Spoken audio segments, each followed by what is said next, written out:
Molly, will you marry me? Yes.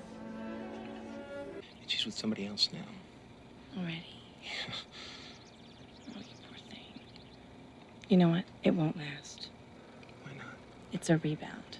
We were rebounding. We lasted for 6 years. Well, yeah, but how long was the relationship that she was rebounding from? 6 years. The exact same need you do. One cannot always be oneself in the company of men. Never, actually. So no show. Let's just enjoy ourselves. Hey!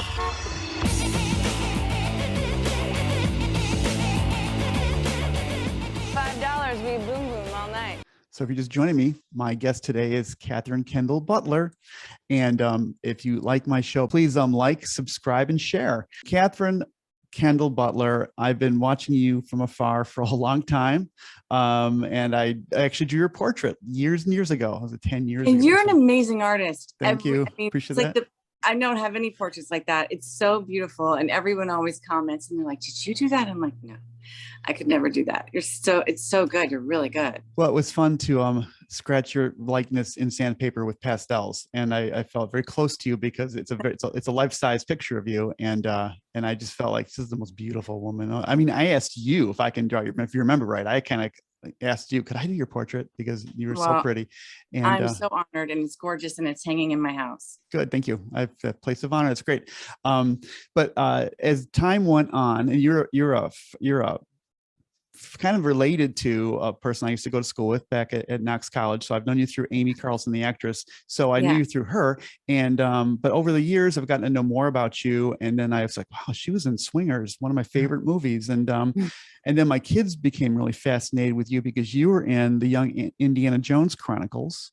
Yeah. You were famously Molly, which was his love interest. And he actually, Indiana Jones, proposed to you. So that's true. I can't believe your kids watch that. That's so cool. Oh yeah, my son today, Luke, he's about to go to Austria and study for 2 years, and he was like, do you know that George Lucas wanted this whole thing where he wanted to teach history through this show, so it was a vehicle for learning about history and yeah, he was getting all into it. And that's really cool. And Luke has a question. I don't want to forget this question. He had a specific question about this show.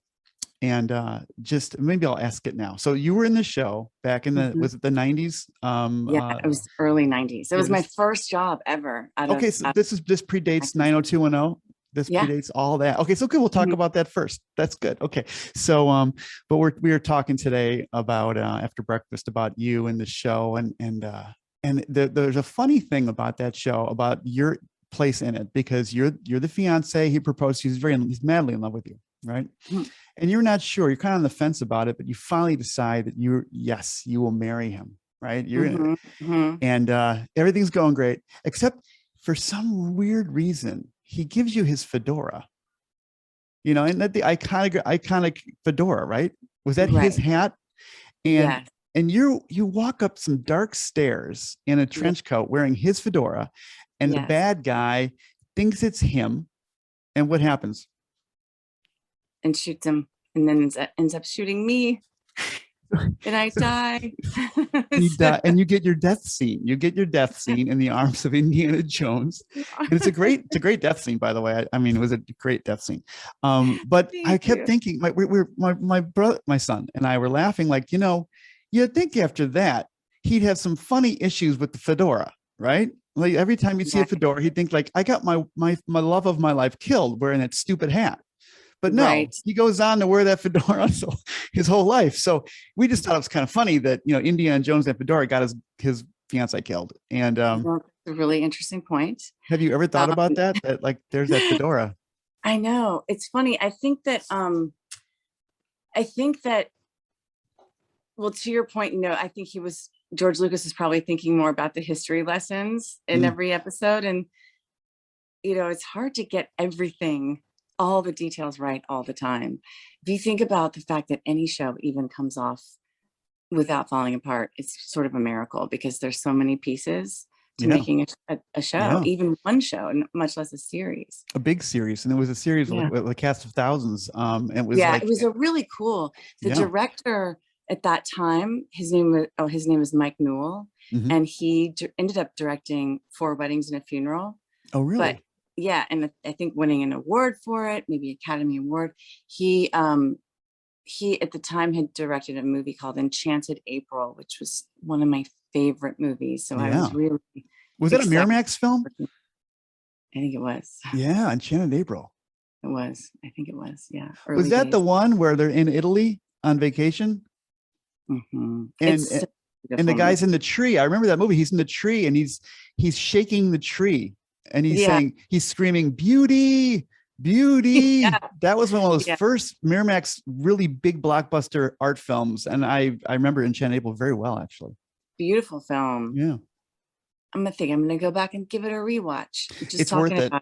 Yeah. It's worth, if you like it, the Italian countryside and English people being naughty. I mean, it was just, we had everything in it. It was great. Yeah. Yeah. So funny, clever, all of it. So he directs this episode you're in. Yeah, it was just so exciting. That was my first job. And the cool thing about that show was they shot all over the world. They were shooting that on location? Yeah, I went to Istanbul. That was actually shot in Istanbul because the episode was called Istanbul, or that series. So you're in Turkey filming. No kidding. They don't do that anymore. It was fun. It was so interesting. Yeah, I think one of the things I love about acting the most so far has been the different places it's taken me that I may not have gone otherwise, or maybe I would have, but I love that it can open my eyes to the world that way. It's really fun. Yeah, I wanted to ask you about that because you I mean, we could jump around a little bit if you want. Do you mind? Sure. No. Speaking of that, you spent a significant portion of part of your life in China. Yeah. In Shanghai. Yeah. Right before 9/11, right? During 9/11. During 9/11. And I only know this because of my interview with Tammy. She told me all about her experiences there. And you met Tammy Tavares while you were there and you became friends. And she has some funny stories about that involving tigers and crazy things. But that's some good stories. Yeah. Why don't you tell us about that series? Because I heard it just got released on TV for the first time. It was like in an embargo and in a lawsuit and stuff, but I heard it's out now. Flatland. Yeah, it's a weird series because I think it had a lot of, like, the idea of it was really cool, and it was sort of going to be a Crouching Tiger meets The Matrix. Yeah, and the producers were co-producing with Chinese, so it was like the first co-produced American and Chinese show.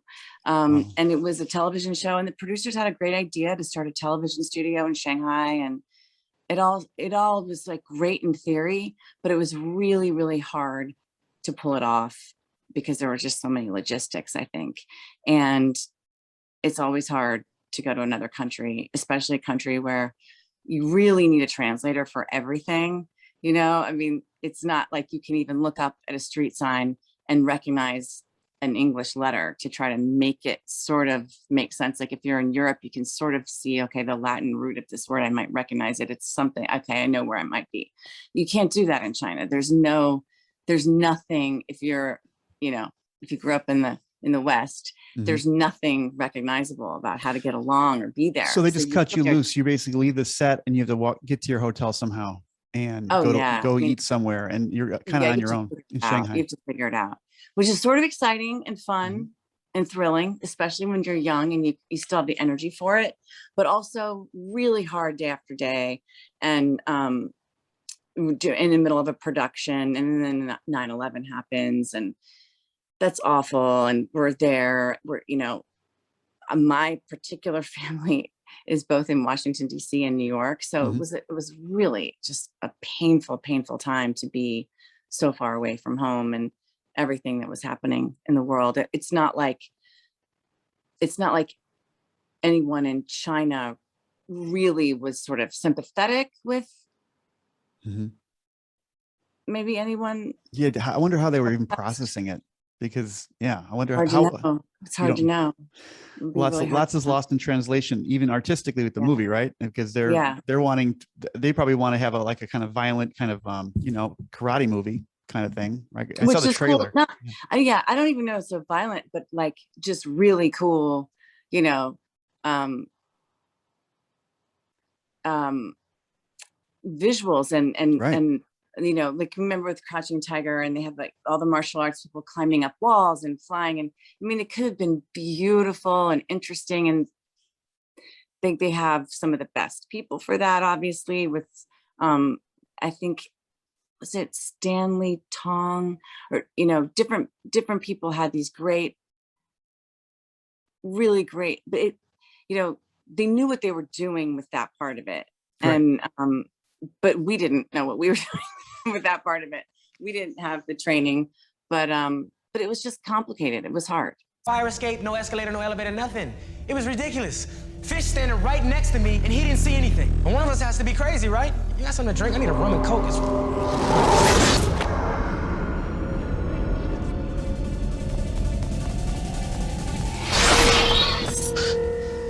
The hell was that? You don't know who you are.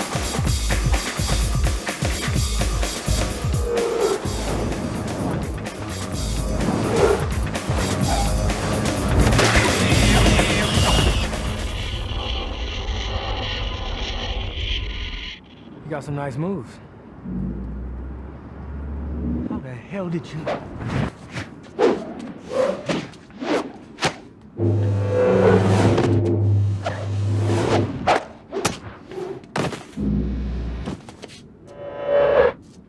It's just a big thing to pull off. So, And they brought in a heavy hitter from America, right? Dennis Hopper. Dennis Hopper, who I Yeah. just freaking love Dennis Hopper. I know. We just That was watched, the we just twist. watched some True Romance. Just my kids asked me if they could watch it. I'm like, yeah, let's watch it. And I was like, oh my God, Dennis Hopper killed it, didn't he? He did.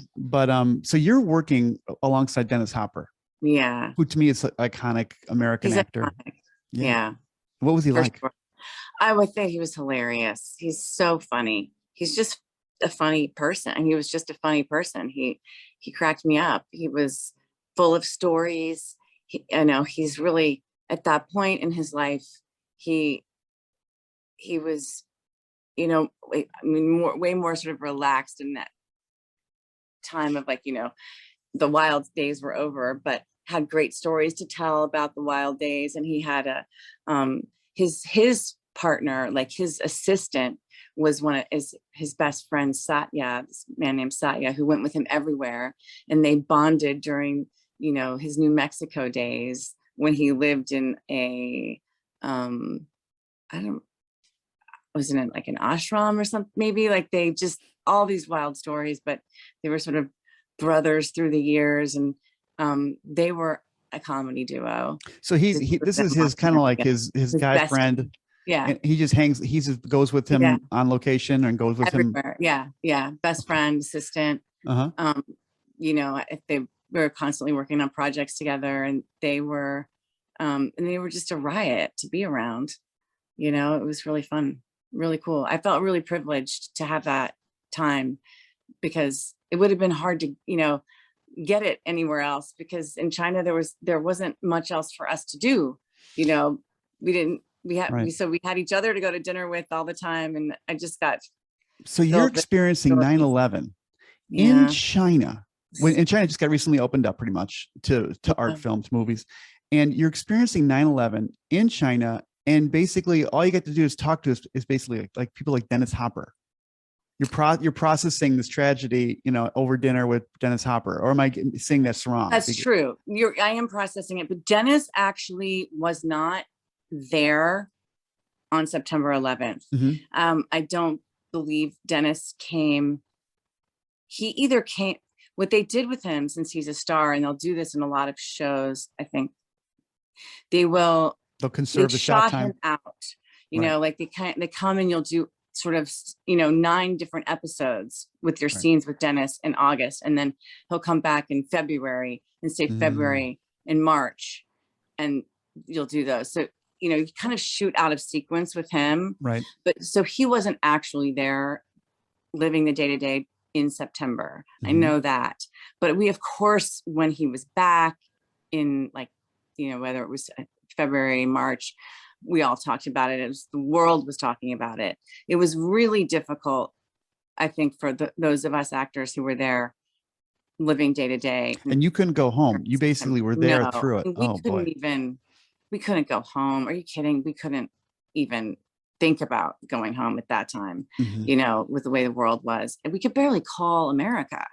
And there were cell phones, but I mean, this was like 2001, and I had my first email address on like a dial-up, you know, computer, Mhm. and it felt like snail mail looking back, you know, waiting for an email response from back home to see how people were. It was really, really bleak time and scary.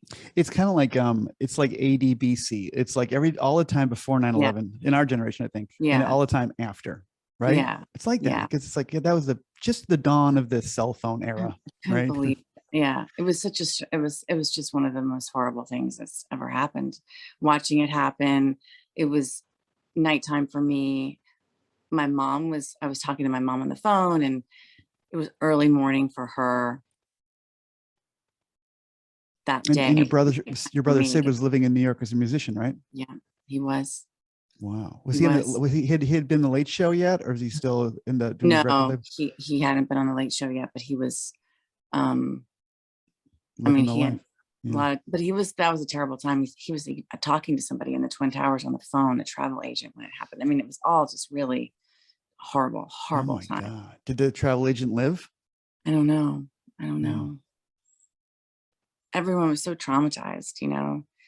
And so it was hard to be so traumatized and go to work. It's always hard for everyone, I guess, right? No matter where you are.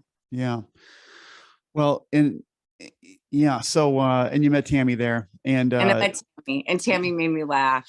We were able to laugh, not through that, but just being in that experience, you know, in China together. Yeah. It bonded us for life. Right. And Dennis, did you say something about he kind of gave you some guidance about maybe becoming a photographer? Like he liked your photography and suggested maybe you think more about doing that. Is that right? Well, yeah. I mean, he was very encouraging with my photography, and also he had just had a book come out. I think it was called Crescent Heights, or maybe he had an address before it, and it was a book of photography. And then he was having another book come out, or a retrospective with all of his art. And I was so taken by the fact that he really let himself fully go into other arts, because there were many times where I was disenchanted with acting and thought, I don't know if I could really want to do this all the time, full time. And part of it's because he got blackballed from Hollywood a couple of times, he told me, but then was, you know, back in again. And he had these crazy stories about how Hollywood would just blackball him for something. And then he would find his way back in and sort of reinvent himself. And I just thought he was so cool because he just went for it. He was like, well, so what then? You know, if I can't work in Hollywood, I'm a photographer and I'm an artist, and I'm going to go be that and do that and love that about my life. And I feel like his interest in art, I've always been interested in art too. And I always like meeting people that are interested in art. It's fun for me because I'm interested in it. So it's learning to see the world the way they see it, learning about the art they like. His photographs were incredible. They are incredible. And, you know, I had fantasies of just going around the world and being like a photojournalist, taking pictures. That would have been a cool life, but it's a hard life. And I don't know if I could really have done it. But I really, really, really was interested in doing that and like documenting life in the world. Well, yeah, and I get that sense from you that you're just a curious person. Hey, before I just had this thought. He wasn't the guy who played the photographer in Apocalypse Now, was he? He was. Oh my God. Oh, I was like, I shouldn't mention that because I'll make an idiot of myself, because obviously it wasn't him, but I kept picturing him in the jungle saying, freaking out, man, do you believe this, man? That's him. That was him. Oh my God. Yeah. So he played a photographer, and yeah, my memory isn't as bad as I thought. Good. Yeah. So he plays the photographer that they find in the jungle by Kurtz after they take the long trip into the jungle with the patrol boat. And he's kind of almost like a Greek chorus or a narrator as they're walking in this insane place with the heads and the bodies and the craziness. And he's like trying to make sense of it all for them, but there's no sense to be made. Right. He's like a little insane photographer too. I think he's going to get a Pulitzer, but oh my God, it's great that he would. Yeah. So yeah, if you ever have a chance, his photographs are brilliant. They're beautiful. I'm gonna check it out. I mean, he took pictures, for himself, but he also took pictures for the cover of Vogue. I mean, he was absolutely the real deal. Well, he comes off that way. You get that Renaissance man kind of hippie vibe from him anyways. It's not like an act. There's something kind of a little loose about him. It's kind of really fun. Yeah. Absolutely. Well, that's great. You got to experience that. And that's kind of like your life though, because I mean, one of your early experiences, you got to work with some really talented people, specifically Jon Favreau and Doug Liman. So tell us about that little gig. How did you land that gig? Because Swingers is, even though it's not like a mega film like Jaws or something, in a sense it is, because the people who saw it, who loved it, are still talking about it. It's one of those films you still talk about. So tell me about that project, will you please? Yeah, it was pure luck for me that I got that job. I had an agent and I was auditioning for things, and I had this wonderful manager, and she had another client who was in it. And but I also was living next door to this friend of mine, and it's a long story. One of the girls that was working on it, named Eden Warmfeld, she was staying with my neighbor, and she knew that I'd been a dancer, and she's like, I'm doing a movie called Swingers, can you swing dance? And I was like, sure. But then I ended up auditioning for a role in it. And I think that sort of came about through my manager anyway. But at the time, it was a really small, indie film. And it wasn't in a big, like, oh, you're going to, the Fox lot for some big audition or something. It was like, you're going to go to an indie film. Oh, oops, did I lose you? You're there. You came back. Okay.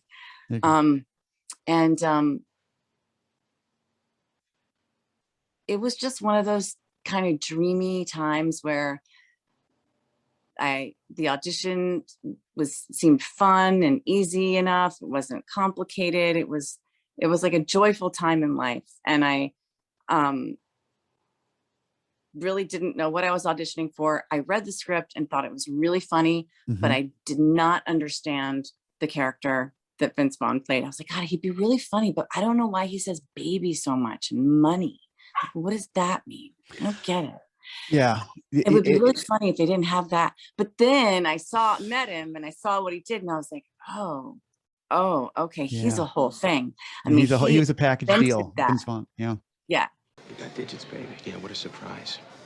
What's wrong? I saw you talking to beautiful brunette baby. Look, she didn't like me, okay? I'm in a fool of myself. Baby, don't talk that way. You're so money and you don't even know it. That's what I keep trying to tell you. So money. Could you not mess with me right now? Baby, we're not messing. We're not. Don't you are? You're like a big bear with claws and with fangs, big fucking teeth, yeah, man. Fucking teeth on you. She's just like this little bunny who's just kind of cowering in the corner. Shivering. Yeah, man, just kind of, you got these claws and you're staring at these claws, man, and you're thinking to yourself with these claws, you're thinking, man, how am I supposed to kill this bunny? And you're how am I poking supposed at it, to kill man. this You're bunny? poking at Yeah, it. you're not hurting it. You're just kind of gently batting the bunny around. You know what I mean? And the bunny's scared, Mike. The bunny's scared of you. And you got shivering. these fucking claws You got these fucking claws and these man. fangs, man. And you're looking at your claws and you're looking at your fangs. And you're thinking to yourself, I don't know what to do, man. I don't know how to kill the bunny. With this, you don't know how to kill the bunny. Do you know what I mean? You're like a big bear, man. So you're not just like fucking. No, I'm not fucking with you. Honestly. Mike, I'm telling you, you're money. You're so fucking money. All right, I want you to go over to that girl and I want you to get those digits. Your money. Come here a second. Listen to me. Now look it. When you go up to talk to her, man, I don't want you to be the guy in the PG-13 movie everyone's really hoping makes it happen. I want you to be like the guy in the rated R movie, you know? The guy you're not sure whether or not you like yet. You're not sure where he's coming from, okay? You're a bad man. You're a bad man. You're a bad man. He invented that, and John wrote to it. You know, like they were buddies, right? Friend. Mm-hmm. They were buddies, so they had this whole thing going on. Him and Jon Favreau. They had it going on. They had it going on, and John had written it sort of. Yeah, captures that. They were made it. Yeah. Yeah, because you can't. You're right. If you read that script without knowing Vince Vaughn and knowing this thing he does, it's like a tick almost. You wouldn't get it. No way. Yeah. So then, you know, I met them, and we did it. We made the film, and it was just like this little film. I didn't think it would. No offense to anybody, but I was used to doing like little films that never went anywhere, and that was fine enough for me, you know. It just was a good time, and then I got like a little notice in the mail that they were having a screening, and I almost didn't go. I almost thought it was almost one of those things, but then it was. Well, you thought maybe you didn't think the film would be that good. You just weren't sure about it. I didn't know it would be good. I don't know. I don't remember what I was thinking, but but did you go? Just didn't. So I remember going with my friend Brooke Langton, who's also in the movie. She played Nikki, and we went to the screening, and the movie like popped off of the screen. I mean, it was one of those things where I had no idea how good the movie was going to be. I had a great time making it, still had no idea what the final result would be. And Vince, sort of watching Vince become like a movie star right before our eyes. My dog wants to, she's barking. I think Bella. Okay, I might have to go get my dog and let her in because she's going to start barking if I don't. Hold on 1 second and I'll be right back. Promise. We're not going anywhere. Sorry. So if you guys haven't checked it out, check out the film Swingers. It is a great film. It holds up over time. It's not that old, but you see a very young, skinny Vince Vaughn and Jon Favreau, especially.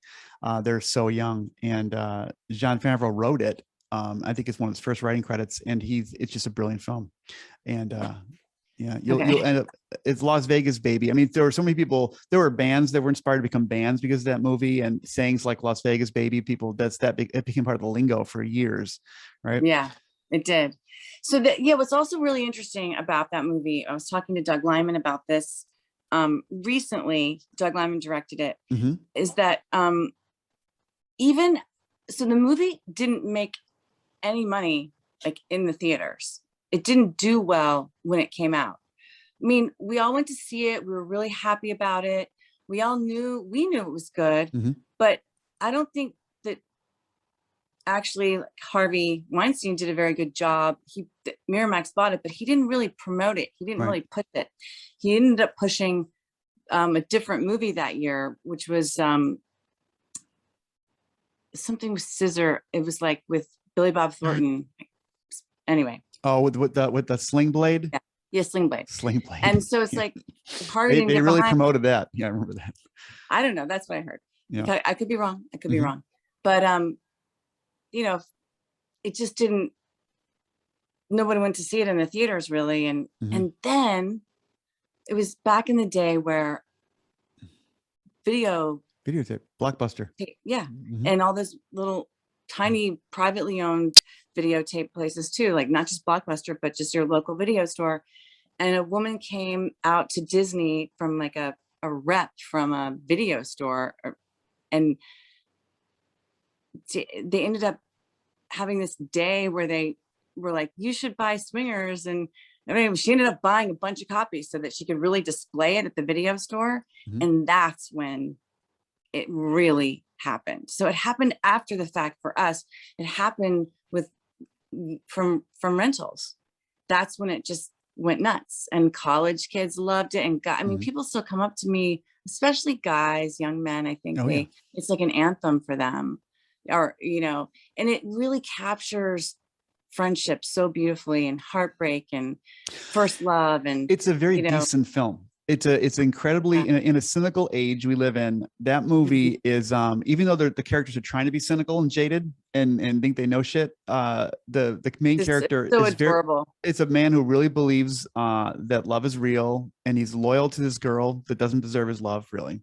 And I don't want to give too much away, but your character jumps off the screen like Heather Graham's character jumped off the screen. Is you're like the girl next door, kind of plopped down in Las Vegas playing a Dorothy from the Wizard of Oz in kind of a theme thing, right? You don't get to see the theme thing, you see Dorothy. So Dorothy, like you go to Vegas, there's Dorothy's. So there's Dorothy, you're dressed up like Dorothy, but you're like your character, what was it, Lisa? Is that her name? Yeah, and Lisa's just as sweet as pie. She just, and she shares a trailer. She lives with the waitress, right? And but you're so sweet. Tina Martin. Dina Martin was her name. Dina Martin, yeah, and who's great too. And so you guys go back to and Vaughn thinks he could pick up on you guys, and he succeeds with his bullshit, and they take you back, but things don't turn out as planned. And the writing is great, but you're so consoling to his character, to I keep forgetting people's names, to Jon Favreau's character, because he basically is like holding on to all hope that she's going to come back, and you're like, well, maybe she will come back, and it's a very funny interchange you guys have in the scene. I mean, 6 years is a long time. You don't just break it off cleanly after 6 years. No, but she did. And she's with somebody else now. Already? Oh, you poor thing. You know what? It won't last. Why not? It's a rebound. We were rebounding. We lasted for 6 years. Well, yeah, but how long was the relationship that she was rebounding from? 6 years. I see why young men would be in love with you, because you were like the girl next door. Basically, that's who I you don't are. know if they were in love with me, but they were in love with the movie. Yeah, I think the movie resonated, and it's a great movie. It really is. And John is a great writer. It's interesting. I mean, I shouldn't talk about him like I'm some expert on Jon Favreau, but like, it's so interesting because he really can do all of it, because he can write really, cleverly about interpersonal relationships and sort of those delicate dynamics between people, and he can make it funny and poignant and all those things. And then he can write for something like, a like Mandalorian Elf. or Elf. What was the one you said? Mandalorian. Right. Yeah. He basically he's getting credit for reviving the Star Wars franchise, right? Yeah, because he did. Yeah. I mean, it's pretty cool. Like, way cool. That he can go from sort of like indie, and like an indie sort of very sort of about the people and the characters. And I mean, I guess Mandalorian is also about characters and story, but in a much more like, but his heart. He's a filmmaker. Well, both have heart, right? Yeah. But he can do the technical stuff of also what is happening in a movie or a show like Mandalorian, but also Doug Liman too. Like, they both kind of started with this sort of simplicity of just a camera and the actors. And now they both do movies where they do major stunts and high-tech stuff, Yeah. Well, didn't Favreau kind of help bring back the whole Marvel franchise too? Yeah, he did. Started. Yeah. He really did. He did with Iron Man. And that humor, and he plays the valet, right? Like the chauffeur for Iron Man, which is funny. Yeah. And he played the doctor in Elf. He's always like this ancillary little character who you don't think much of, but he's like the brains behind the whole operation. But he's got a lot of brains. Yeah. So you get to work with people like that, especially. It's so interesting that you're working with a really young Jon Favreau before he really exploded, which is fascinating. And cool. you got to work on. I actually watched today that episode of 90210. You did? Yes. I have a character. I named your character Immodest Millie. I don't know what the nickname, but your character was Millie, right? No, Lily. What? It was Lily. Was it Lily? Yeah. I was listening to a bad recording. I thought they said Millie. So it's Lily, Immodest Lily. It doesn't sound as good as Immodest Millie. But the scene, the show, the episode is great because you're basically kind of playing yourself, but not, because they said, oh yeah, her backstory is she's supposed to be a classically trained ballerina. Yeah. Right. So they kind of looked at your resume. So let's play her, but she's faking. She's not really her. She's actually a stripper or And she's like an exotic dancer. You're an exotic dancer. Exactly. You're what was the word they used? It was a tiger lily. Is that what you were? Yeah, that was Lily. my stripper name, I guess. Tiger Lily. Yeah.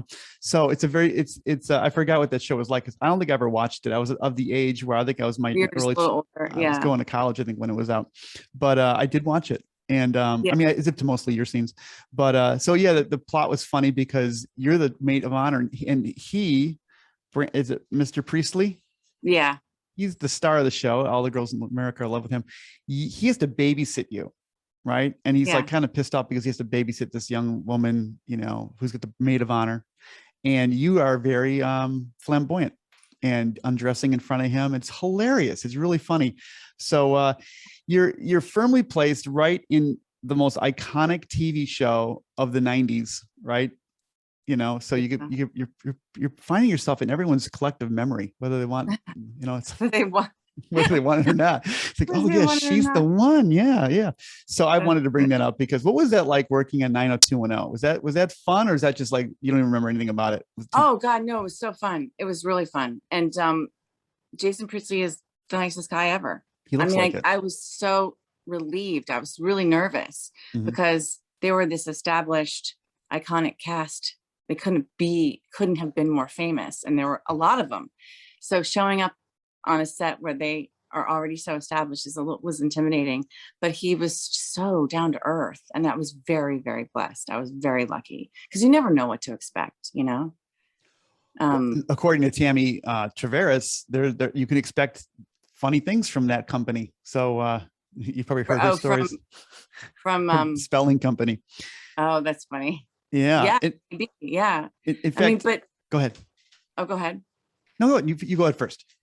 No, I was just going to say, you know, you hear stories like, oh, not about them, but about actors showing up on sets where there's already established actors that have been on the shows and they're famous, and those people they don't talk to you, or they don't acknowledge you, and you still have to act with them. And it's because you're not part of the family. You're in and out. You're not in the family, and they do it every day, and it's, you know, but they were wonderful. I was really happy, and I had to kiss him and make out with him the whole time. And that was really intimidating too. It's like, oh, hi, nice to meet you. Now we got to kiss. Well, you were in that one episode. It was very accelerated, wasn't it? Hotel room. I think we kiss a lot, like in every scene. I think that was maybe the most kissing I've ever done on camera. And the funny thing was, you made him blush. I mean, the whole idea is you were faster and looser and more. Had to be the fast, loose one. Yeah. So you were making Jason Priestley blush through the whole episode, and he was like, in the end, he was totally smitten, and which was great. And I was watching the episode besides the scenes with you, and there was an interesting scene, and I don't know the characters' names, but one of them was this guy who was kind of a schmarmy guy was telling one of the main characters that he started a Wild Wings restaurant franchise, right? Like a Buffalo Wild Wings, but it wasn't Buffalo Wild Wings. And he was going to take her Blues Club and make it go viral, make it huge, right?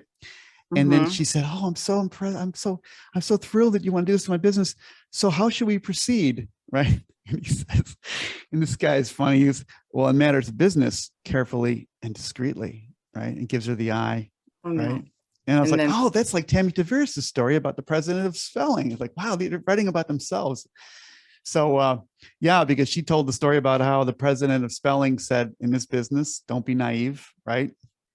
And you know her story. I won't repeat it here, but yeah. So I thought that was kind of funny that there's subtext in all these shows about how business works, living. And of course, that show is about living in, you know, the LA suburbs, right? 90210. Is that LA? That's an LA suburb, right? Well, that's not the suburb. That's the county. Beverly Hills. That's Beverly Hills. Yeah. Yeah. And the whole show seems to be like that. It was about people from the Midwest moving out, maybe bumming in someone's Hollywood house, you know, Beverly Hills house. And they did approach issues of class, right? And ambition and business for a silly show. They tackled a lot of stuff, I thought. So you were there. So one thing I want to mention is with your career is things happen to people that they don't expect, right? And you became modestly famous a couple of years ago because of and you already mentioned him in briefly, Harvey. Is this something you still like to talk about or are willing to talk about? Sure. Yeah. Absolutely. I don't want to make a big deal about it, but you were heroically, I think, cast as one of the early people, if not the first, to come out and say, yes, it happened to me too, right? Before there was a hashtag. And I've heard you tell the story before. You want to just give us some context about how it happened to you? Sure. So what happened to me with Harvey, I was young. So we're going back to what we were talking about earlier. It was around 1993. Is this before? This was like right after I had shot 90210. Okay. No, sorry, not sorry. Young Indiana Jones. Oh, Young okay. Indiana Jones, before Swingers. Before Swingers. He didn't make Swingers. He bought Swingers. So. Well, that makes sense then, doesn't it? Okay. Yeah. So I was auditioning a lot. You know, was my job. That is your job if you're an actor. You audition, and I had a great agent, and I was kind of on the path. And you would take meetings a lot with companies. Sometimes they were just called, like just to take a meeting, just not even to have an actual audition, but just to kind of go and get to know someone, a new casting director, a new director. And I had a meeting with the Miramax office because they were the cool, up and coming company in Manhattan, where all the interesting, young, innovative, brilliant writer, director, actors were coming together and making things. And it felt like it was the most artistic place in the world. And they were making some of the best movies I'd ever seen. And I was thrilled to have a meeting to get to know them. And, so that they could then send me on auditions that might be right for some of their scripts, things like that. And so I went on a meeting that was set up through my agency. It was a very legitimate situation and had no idea what I was walking into. And I think. So you were walking, you thought you were going into an office situation. And I did go into an office. I did go into an office initially. Yeah. That earlier that day I went to the office and I met with him, and it was a great meeting. He gave me several scripts he thought that I'd be right for. The doors were open. He introduced me to other women that work there. They came in, they came out, assistants, different people. This is Katherine Kendall. And I said, we want to bring her in to the Miramax family, invite her to things, come to premieres, audition you for things, take these 3 scripts, look them over, let us know if you want to, if there's anything you want to audition for, if there's some parts that could be right for you in them. I mean, it was all like magic. It was wonderful. Oh my God. You must have felt like mile high. You must have felt so wonderful. Yeah, it was incredible. It was incredible. And then on the way there, the way to the elevator, he walked me to the elevator and said, we're having a screening tonight. And since we want you to be part of the Miramax family, please come, you'll meet people, there'll be directors and people. And I was like, great. So he called me and told me about this. And I ended up going later on that afternoon, but it wasn't a real screening. It wasn't a premiere, put it that way. It was just the movie, but it was a Miramax movie. Something was starting to be, it was odd, but it was still a Miramax movie. And I met him there and I was like, this is a meeting I'm taking, I guess, still. And watching this movie. Was it in a movie theater or in a screening booth? It was in a movie theater. It was in a movie theater. It was all very, anyway. So then you started getting strange signals then. That's when okay. How many people were we talking about in the room with him? Is it just you and him, or there's other people there too? Oh, we're at the movies, we're at the movies. It's open to the public. Okay. And it was probably like a 4:00 showing. So late afternoon, and maybe 20 people were in there. And then I thought, I was irritated. So it's kind of like a date. It was kind of like a weird date. It felt really weird. It felt really bad. Yeah. But you second guess yourself when you're young also, because you're like, this doesn't feel good at all. So are you sitting next to Harvey Weinstein, like he's eating popcorn and you're sitting right next to him watching a movie? Yeah. Oh, geez. Okay. Yeah.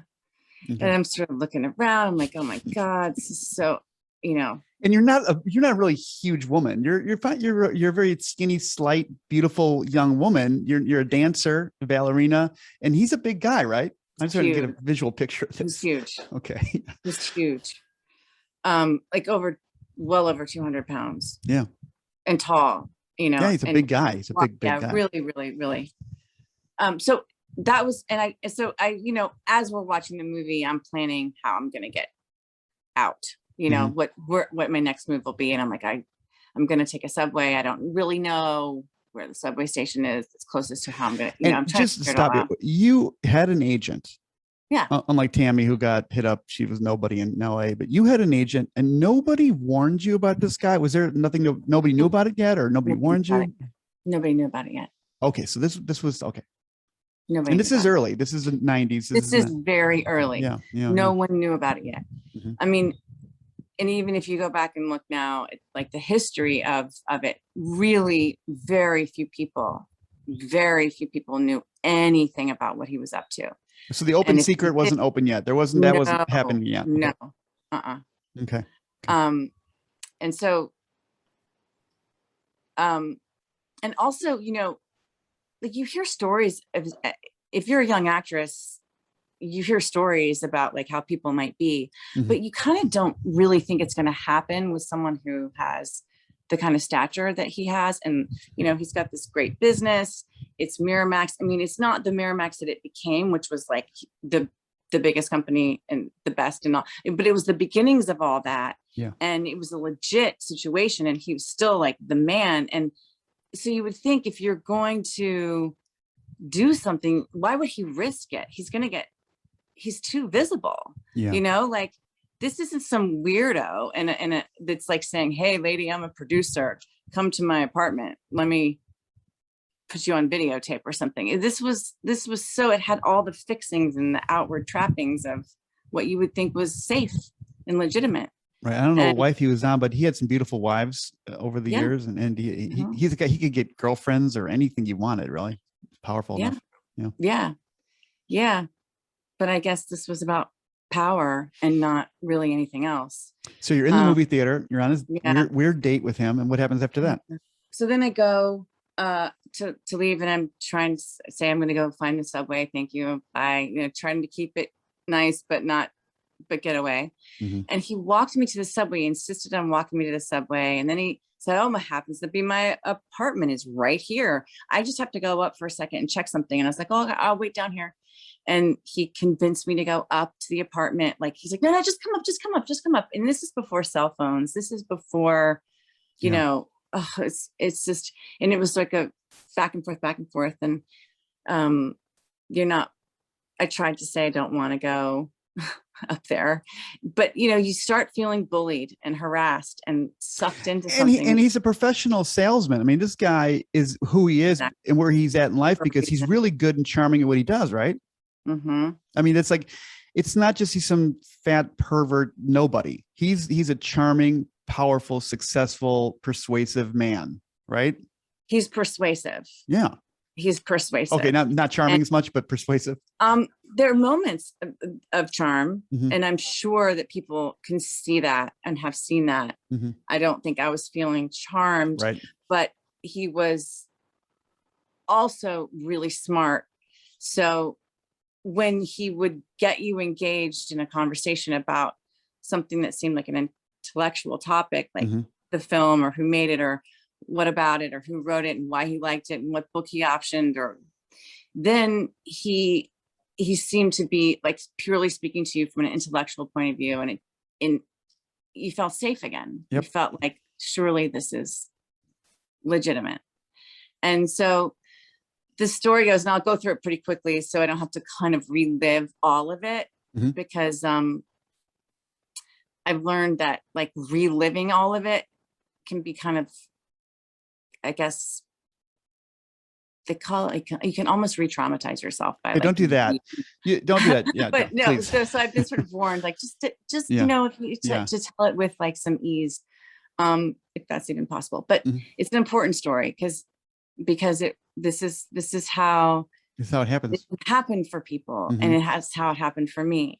And so even when your instincts might be saying, God, I don't want to go upstairs, I really don't, but I'm feeling bullied, I'm feeling pushed into this. And then the person is a powerful person, you're afraid to upset them, Mhm. you still don't want the meeting to be all for naught, and you don't want to get on their bad side now, after you're supposed to be meeting with people at their company. After all, you're supposed to be starting to audition for different projects there.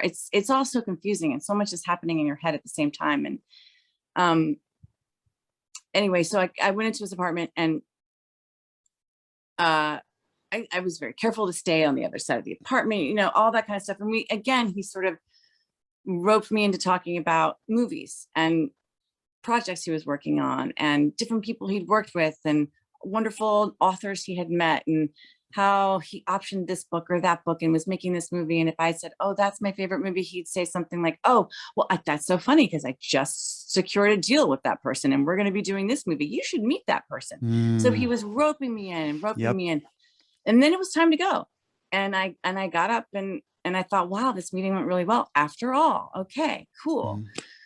And then he excused himself to go to the bathroom. He came out, and then he had a robe on, and I was like, this is weird. The third level of hell. There you go. The third level of hell. And then I thought, man, I'm trying to not pay attention to this and still get out. And he's like, will you give me a massage? And then I was like, oh dear God, no. Okay. And I sort of said no, like, no, no. Yeah. And then you say no like 15 different ways. Like, I really know, I just don't like giving people massages that I don't know. I hope, you're trying to be nice about it, but then you're getting more and more firm. And so I got out of that one. And then he went to the bathroom, and I thought he was going to put his clothes back on or something. I don't really know. And then he came back out fully just naked. Oh my God. Just, that's when it got terrifying, because I was like, what? He's like walking towards me. Looks like he's 400 pounds. He's gigantic. And I'm sort of backed into this apartment and don't know how I'm going to get out, but I do. I get out, and we had this back and forth for a long time, what seemed like hours, and me being like, put your clothes on. This is so awful. I can't believe you're doing this to me. Like, I try to go this way. He sort of blocked me. I try to go that way. And I think he sort of thought it was funny at different moments. And then he wanted me to lift my shirt up, and like was trying to like bargain with me. Like, well, I'll let you go if, you do this. And if you show me your tits, if you do this. And I was like, this is the, like, oh, so he got real blue with you real fast. That's, oh yeah. No kidding. Yeah. And I was like shaking like a leaf, and I was like, oh my God, like the blood sort of feels like it just leaves your body, and you're like, oh, I'm gonna either float out of here or kill him. I mean, I don't know, what, one or the other. And then, you're also thinking to yourself, well, I just said no to like one of the biggest producers I've ever met. And now, he clearly isn't gonna take kindly to that. And right. Probably the best career move for you. Maybe not, but who cares? No, but he didn't know. He didn't know that he was dealing with Sid and Kay Butler's kid. Yeah, he didn't know that the people living in your block were people like McNamara, right? That your parents worked for Jimmy Carter. Your dad did. So, and your uncle did. So he didn't know who you were and the kind of people you come from, and that you knew powerful people too. Not that you used that, but that you grew up in a situation where powerful people were part of the family discussion, right? Yeah, that's true. But this brought in a different level of like, and I think that what's interesting about what you're saying is that when someone like is a sexual predator, it's like there is no it's a realm. It's a realm that's never talked about. Right. No one can help you. It feels like nobody touches that realm. Right. That's not dinner table conversation. Not that, but like knowing someone powerful, like who was I going to go and tell this to? You just know that you can't, especially back then. You knew that you couldn't. Yeah. Now it might be different because of people like you, but then, yeah, absolutely. It was in the scandal. I mean, and I think we just sort of knew that there was a culture of silence, which is that if that happens to a person, you just have to buck up and deal with it.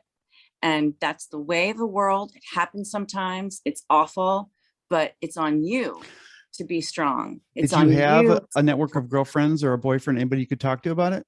Oh yeah. I mean, I told my boyfriend, I told my mother, I was horrified, but then I also begged them not to tell anyone. I was like, if you tell anyone, I'll die. Like I'll die because I'm not only just terrified of Harvey, but I'm embarrassed by this. Like I felt the shame. I felt embarrassed, which is really also why the story is important, because that is what I've grown up to know, is that victims of sexual assault feel like it's their fault. Right. And it's so sad. And it's like perpetrators know somehow that that's what they're going to do to their victims. They're going to just, fill them with shame. And they know somehow that you're the one that's going to walk away feeling terrible about yourself. And they can bank on your silence. They know you won't speak.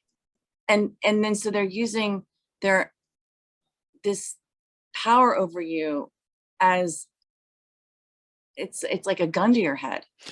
Yeah, if you think about it, by the time you meet Harvey and fall into his world, he's gotten really good at this. I mean, he may have done it hundreds of times for all you know. Right? Probably done it hundreds of times. He's a pro, so he's a master, and and so you're dealing with a spider, and you're just a little fly, and you don't have a chance. And so you're dealing with all that guilt and that psycho crap. Yeah. And he's banking on it, like you said, and he holds all the cards and for your career. Yeah. He holds all the cards. Man. And also, still when anybody goes to a situation where they go to tell somebody about something that happened in a room where only you two are in the room and there's no one filming it, you have no proof. If you get raped, if someone rapes you, I shouldn't put it that way. If someone rapes you, then you can get a rape kit. And even we know now that those get backed up and people don't always help people out.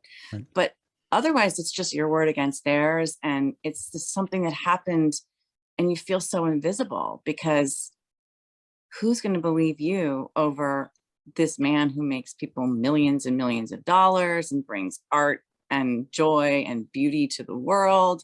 And you're just a kid in your 20s who, got one credit on her resume, and he could eat you alive.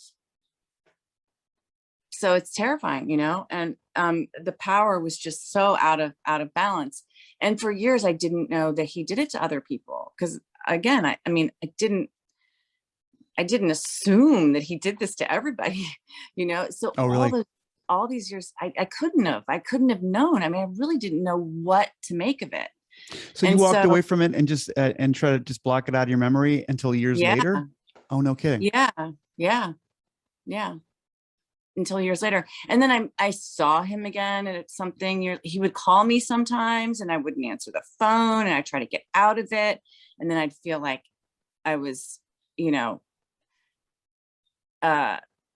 every time I said no, I felt like I was digging a hole deeper and deeper for myself, ensuring that this business was never going to be for me, really. And I kind of just thought, I got away, Right. I did. But the emotional sort of wound that I took with me was still harder to heal from. But physically, I did get out of the room.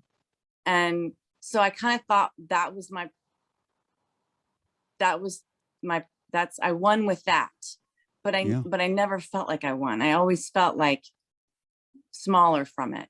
And I always felt, like maybe I just didn't have the stuff that like people needed to get to be in this business. Maybe I just wasn't strong enough for this. Did you think that like if I had like just done what Harvey wanted, I could probably be a player in this place, but that's the game. Yeah. Sure. Did it ever happen to you again with anybody else? No. Yeah. Well, Never. he's considered not a special, well, maybe a special case, like a particularly dubious character in Hollywood. Would you say that's probably true? Well, now he is, because it's out. Right. And he was then too, for other reasons. I think I didn't know that, but I think, through the years, he had a reputation of bullying people and being terrible with people in other ways also. He was terribly unkind to people. He was verbally abusive. And he was a bully in a way that was very much like a godfather, like mafia style. So what put the first crack in the dam that allowed you to come forward?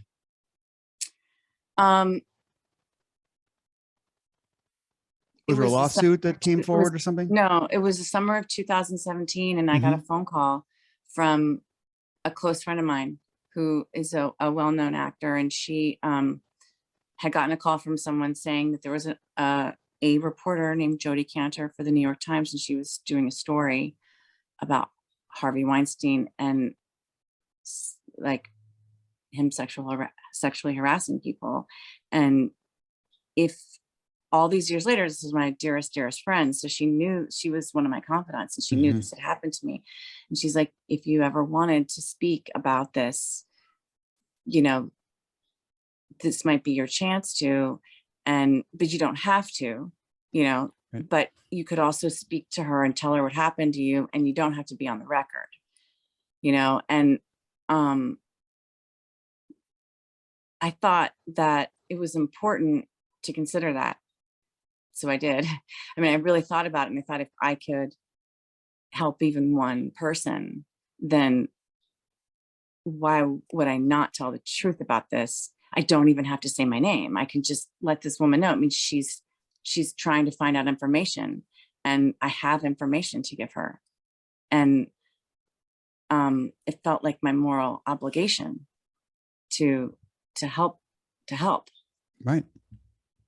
None of us thought it was going to be the story that it ended up being. I don't think any of us thought that it would sort of be the tidal wave that it. When you spoke to this author, the writer, the journalist, the journalist, her name's Kantor. Yeah. When you spoke to her, did she say? Did she give you any other information? Like, I'm talking to these people or other people. What was the context? No. It was very like reverent. Very serious conversation, but very, like I said, when I first spoke to her, I wasn't on the record. So I was very honest, and I just told her what happened, and she listened, and she was, I don't remember all the details, but I remember her saying, I'm so sorry.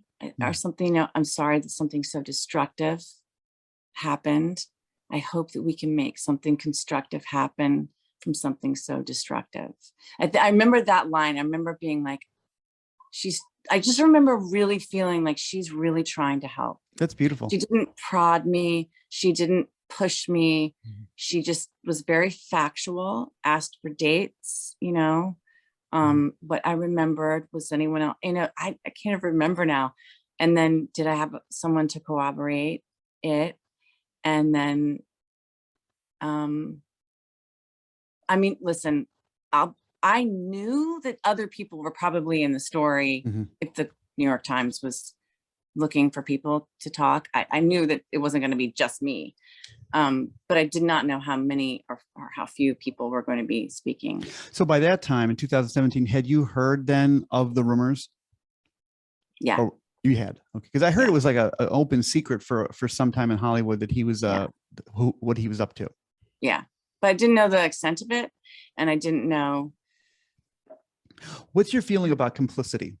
I mean, I'm a big Tarantino fan, and and when you hear about big people like him who kind of knew, but were so beholden to Harvey for their career in a sense too, right? But they weren't getting raped or they weren't getting massaged, weird things happening to them. What is your feeling about, and not to pick on Tarantino or anything like that, but the idea of complicity that people are saying, like a Bill Cosby thing where people knew about Bill Cosby, for instance. What's your feeling about that? I mean, it's a hard question because I think that, you know, you can't be black and white about it. Right. We're dealing with like people's instincts a lot of the time. Mm-hmm. We're dealing with people, what they think they know, not what they really know. Like if you really know that someone is, you know, doing this kind of thing, it's different. And there are probably people that really did know. Mm-hmm. I know there are, but there was a lot of other people that knew but didn't know because it was invisible. They never saw it. They just suspected it. They felt weird. They had like that terrible feeling in their gut, or they saw, you know, something seemed off. And, you know, that messes with the person's reality because they don't really know what they're seeing. They're kind of, in some ways people are complicit, and in some ways people are also, they're being abused in a weird way by it all too.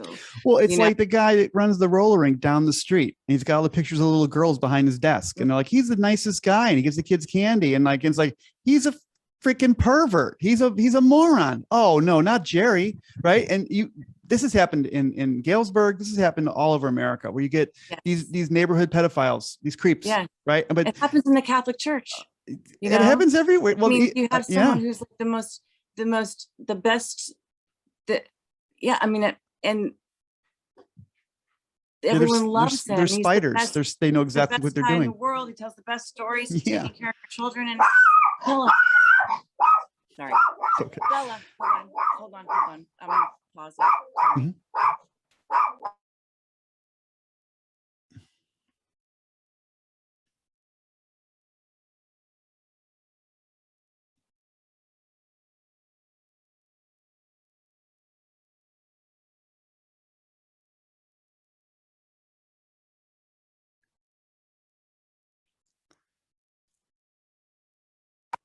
There's Sella. Is it Sella? Bella's Belladonna. She's my guard dog.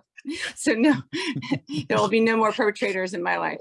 But yeah, I mean, it's a big question that you're asking, and I think what I would say about all of this is that we're all asking this question together. Mm-hmm. We're all learning this together. I think we need to stay in dialogue about it, because if we cannot talk about it, if we can't say, I think I saw something, but I don't know, you know, or if we can't feel comfortable to share whatever it is we're feeling, you know, none of us are perfect. We don't know everything. We don't know the truth. Sometimes we all have to find it out and figure it out. And that's what this time is kind of asking, I think, from all of us, is to just keep asking questions, keep saying like, okay, this is what I didn't know. This is what I want to do better next time. You know, This is this is what we're going to create for people today. And we are in it. We're doing it now. It's happening now. So you think that in the end, after all of that finger pointing and the kind of the hot stuff that came out of Me Too, do you think now there's kind of a resettling where people are saying there's a new kind of culture now in studios and in production companies where like this, here's what we're going to do to not let this kind of happen, right? Yeah, definitely. I mean, think it's happening? Yeah, we're trying. Absolutely, we're making headway. We got a long way to go. Sure. I would love to believe that it's all different now. But yes, I mean, we have intimacy coordinators now on sets. We have, people are taking it seriously and trying to figure out exactly how we can protect people, and not just on sets, but all over classrooms. You know, I'm sure in your life, you've probably seen it even on a smaller level. Like I think it's affected everything. Yeah. Yeah. Well, and I'm kind of Pollyanna about this stuff because for as bad as these things are, I mean, now everyone's got, I think that, like, for instance, like if you're a cheater, like you cheat on your wife, I'd be scared to death of these, right? Because these are enabling people now, especially with little remote, little tiny cameras and stuff. Yeah. Anybody could be listening or watching at any time. So I would think that you have to be especially stupid to pull shots that were maybe common 20, 30 years ago. True. That's true. That's true. We do have our cell phones that can, but yeah, maybe you don't have them with you when it's happening, or, right. No. It's all these things. I mean, we just have to create a culture, especially with children and young people, where the person has such power over another person, because if it's, like you said, if it's like a beloved person in the community, and it's such a mixed message to a young person, they're terrified to let everyone down about that person, they don't, and people don't want to believe them. So we just have to we have to be able to talk about it. We have to. And there is good and evil. And there is, one of the most popular porn themes there are is casting couch porn. And it's this weird puerile kind of fascination with the power relationship of tricking women into doing things for some kind of advantage, right? And sometimes it's like they're being tricked, like there is no job. They just think they're and it's disgusting. And that, to me, that's just evil. And they're fetishizing evil, and kids are watching porn. And I'm like I say, it's a major theme is the casting couch porn. So that's interesting. I didn't know that. Yeah, it's a big. Well, so is like stepdad stuff. Like really gross, stuff is mainstream in again access. Little kids have access to these things. So it's a morality playing out, right? Where we're seeing how there is good and evil, and if you are making money off of fetishizing and popularizing and making look sexy this kind of stuff, I mean, why aren't we talking about that and saying this shouldn't be on? Let's talk about it. Yeah, let's talk about it. I feel for you. I feel for all my friends that have kids, and I wonder these questions all the time, and we're all struggling to come up with the answers, I think. So the article gets published, and the whole thing blows up. And what was that like? And I don't want you to dwell on this too much. I mean, I know I don't want you to be traumatized, but it was the biggest sort of like shock to my system in a way. I mean, I knew I was speaking to the New York Times, but I didn't know that would happen. And it was like really kind of took over the last 4 or 5 years of my life now. Sure. Yeah. Doing the math, I'm like, how many years? But I'm up to the task, and I'm grateful for it. I'm at an age where I can, I feel settled in my life in a way that I can, I stand behind this, and it's been hard, and it's been quite, shocking in a way to my system in some ways. I don't think I ever meant to be like that public, really, like, and that it would go, but it's okay, because it's something I believe in. And if I'm going to help make the world a better place in any way, I'm going to keep trying to do that. Yeah. And, who knows what we're being prepared for as we grow up. You know what I mean? Like what's going to happen? It's going to be our moment in the spotlight. You never would have predicted this was yours, but I think that you really did an amazing job of being that spokesperson. Thank you. You could have been some ditzy actors who couldn't put 2 words together, but you weren't that, and I care a lot about it. I really do. And I care a lot about,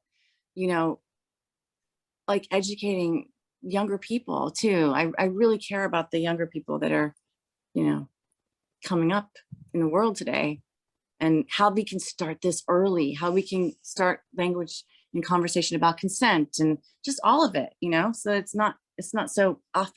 It's not such a topic that can't be talked about, Right. And now kids, your background is dance. Before it was theater. You were 10 years in a pretty reputable ballet. Yeah. I could hear my mom. She's like, sorry, I don't think she knows I'm still doing this. So. Oh yeah. And now you were a ballerina.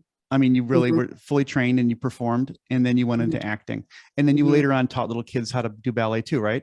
Yeah. I do. I love teaching kids dance. So I really, always love doing that. it seems like I always think of you more as a dancer than an actress for some reason. I guess I see you in your dance shoes and you're always thinking about doing it again. And yeah, I think dancers have, I think if you were a dancer, especially classically trained ballerina, and go into acting, you're always in a sense still a dancer, right? Because you have that over other actresses that you're a dancer. I mean, I always do feel like I was a dancer first, that was my first love, my first everything. And it's the thing I was the best at naturally. Like it sort of was more of it was a fit for me in life.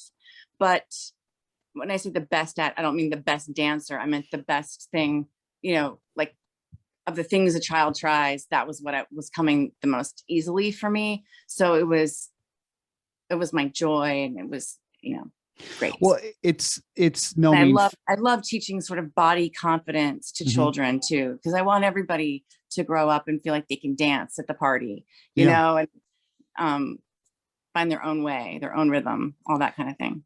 Well, I have a huge respect for dance, and especially for ballet. I have an artistic background, so I like the Renaissance. I like the neoclassical era. And there's something about ballet that is kind of like a very high, fine, athletic dance style, because you have to do things that are not natural, like go on point and find these lines in your body that maybe your body doesn't want to do. I know. And so the discipline, I would think that discipline not only prepared you for acting, but I mean, prepared you for a lot of things in life, right? Because isn't it a huge hurdle to move as far as you did into ballet?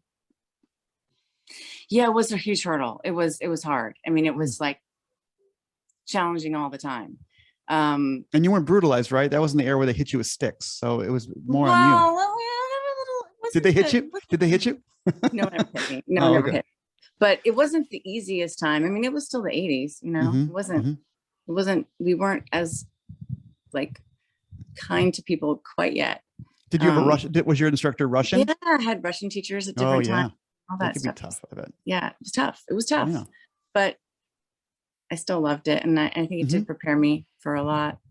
So now you see on TikTok and on Instagram, like a bazillion great ballerinas. They're all their own little brands. I can't even believe it. Sometimes at night, if I can't sleep, I spend hours on TikTok watching dancers. Oh my God. So do I. I mean, I'm like, stop. It's like, it's awe-inspiring, isn't it? I can't believe it. Yeah. It's not just ballet. I mean, I see, what's the Spanish dancing shuffling? with the, I like this like shuffling thing. This like this hopping dancing. I don't know how to even describe what that is. All the dance styles. Well, I think we're in an era of dance, like a new kind of. I love that. Yeah, I think it's really. I mean, you could be negative all day long about what's going on in the world. It's easy, right? But you said we're in an era of dance. Yes. We aren't we though? Yes, that's good. I love that. And these little girls are seeing who might not be in shape or might not be dancers, but they're seeing girls their age doing these beautiful, different kinds of styles. I think they got to be getting inspired to get up and move. Yeah. Yeah. So that's one. Me like to sit a little taller, working my posture. We were in Hollywood for a Hollywood event at LA hospitals, Heather and I, for Lux Blocks. And we had the photographer came by and said, we're going to take some pictures of you. And she said, honey, you got to put your tits out, it was like, you're in Hollywood, so you gotta know how to stand. Right. And this woman's like, she's a photographer of actors in Hollywood. And she said, this is how you stand. This is, we were not used to that being in the Midwest. We're all slumped over all the time, We're all slumped over. Yeah. Nowadays, looking at our phones, on our computers. It's terrible, isn't it? Yeah, I think as a painter, like if you were like in the French in the impressionistic era, they were painting people on the sidewalks in Paris, right? Now they'd all be painting people like looking at their phones because they're all doing it. It's crazy. Yeah, so it's positive development with dance. Are you working? I saw on your IMDb profile that you are working on a new project. Is it in the canon, about ready to come out now? Is it Helen? I'm working on a new project. You're Helen. Don't feed the bums. Oh yeah, that's going to come out soon too. But there's another thing I just worked on that will probably come out a year from now, and I'll circle back to you about them all and let you know like the details. Very interesting. Can't tell. Is there one of them I can't talk about because it's untitled and it's yeah. Okay, good. Very good. Well, I'm glad to see that you are still being so productive, especially has COVID really, are things lightening up in LA now? Are things a little bit like less crazy for producing and things? Yeah, because they've done a really good job of making sure that people are tested constantly and the sets are COVID free, or you can't work. Right. You know, they would never be able to have gotten back to work if SAG hadn't fought for, you know, I mean, it's strict. When you work now, you've got to get tested every day before you go to set. You got to make sure. I mean, everyone has to be. It's very intense. Right. But they're doing it. So that's kind of great. Well, I love it because I love the Netflix stuff and all the different. Me too. It's never been an area you can see so much good stuff coming out. It's crazy. Fun. I know. Well, I have one more question. I didn't want to go. I was watching a Netflix series last night called Clickbait. Oh, is it good? That? No. Yeah, it's really good. With Zoe Kazan and yes, it's there's so many good shows. And also The Chair with is another show I just watched. I think it was on Hulu, maybe. I'm not sure, but it's with Sandra Oh. It's so there's some great shows out right now. There really are. And so this is a good era to be an actress too, right? Or an actor too, because there's a lot of work. Is there a lot of work? I think let's hope. Let's hope. You would think so. I have one more question for you. I know you're in Martha's Vineyard right now, right? Oh, it looks beautiful. The hurricane is over. It's all done. Yeah, the hurricane kind of came and went, and we got lucky. It didn't hit you really hard over there? Oh, lucky. We were ready for it too, but it didn't. So because it really walled New York City, right? Yeah. I know, it's awful. That's good for you. I have a question though about the fact that you grew up in DC when you did, and your dad moved from Memphis to work for Jimmy Carter, and your uncle worked for Jimmy Carter too. So how old were you when that was all happening? I mean, you have neighbors like McNamara. You're living on, near K Street, and it's just the center of power in the world, really, at the time. Yeah. What was that like? I mean, to be honest, I didn't know about. I mean, I was just I thought DC was a super interesting place to live. You're exposed to a lot of arts. It was great for me being a kid that loved dance and theater. And we were in like a major city, and that was exciting to me. The political part of it, they kept that. It's not like it is today. They didn't bring it home with them? No, it's not like it is today. People also didn't hate each other the way that they do. I mean, people worked across the aisle much more than they do now. Yeah. Now we all think of DC and we think of like the Republicans and the Democrats, and no one likes each other. It wasn't like that. And you would oftentimes have, many of my dad's friends were on the other side of the aisle. That was normal. And so it just wasn't as polarized. Right. Well, I remember Reagan and Tip O'Neill, they hit it off famously. Yeah, lots of people like that. So many stories. So many stories. And I remember the portrayal of Jimmy Carter was he might have been naive. He was a peanut farmer from Georgia, a Baptist, but a brilliant man, a nuclear physicist. He is one of the highest IQs of all the presidents. Yeah, he was a nuclear scientist, right? And a devout Christian. And we look at today, and it's like we're like long for the days of people with that level of integrity. Maybe I don't know. I don't want to be mean to anybody now, but it seems like it was an age where maybe there was more integrity to go around or something. I don't know. Yeah, absolutely. I think there was. I felt like that. I mean, it felt like that to me. I don't remember all the drama. I always think of Jimmy Carter as someone with incredible values, and Rosalind as well. And they live them, don't they? They kind of walk the walk. They do. They walk the walk. Absolutely. Yeah. Yeah. It's a great honor to have even been in this, like, in proximity to them. Yeah. Well, I mean, I always ask people about their childhoods growing up, because everyone's normal is different, right? Yeah. So growing up in DC at that time would have been cool. But like you said, kids don't know what's. I only learned later on. Kids don't know what's going on. You just kind of know if you like your classmates and your friends and that kind of thing. I was surrounded by mafia people as a kid. I had no idea. I had my next door neighbor was the Gumar of Sam Giancana. No, we should do a podcast on that. Yeah, she was a lady on, there was a restaurant called the Velvet Swing, and she was the lady on the Velvet Swing, and she was the girlfriend of Sam Giancana, and she was my dad built her house. I mean, he built all the houses. But I didn't know that growing up. She was just Mrs. Clark, nice lady. I didn't know. But then you become, as you get older, you become an investigator of your childhood, right? You probably drive your mom crazy. Was that person that we were next door neighbors to, was she the one that, yeah, that was her? No. Exactly. It's true. It's true. They're just your parents' friends or, older people. Yeah, exactly. Well, when you come back, which you are, we're going to talk about your new show that's coming out, and we'll continue to probe the interesting life of Katherine Kendall Butler. Oh, thank you. Thank you, Mike. Thank you. Yeah, it was nice talking to you. You too. This lawyer absconded with half their money. He's lucky I found him because I can make a turd disappear in a toilet that don't flush. That's just great. A mafia mouth. Be nice. You need each other.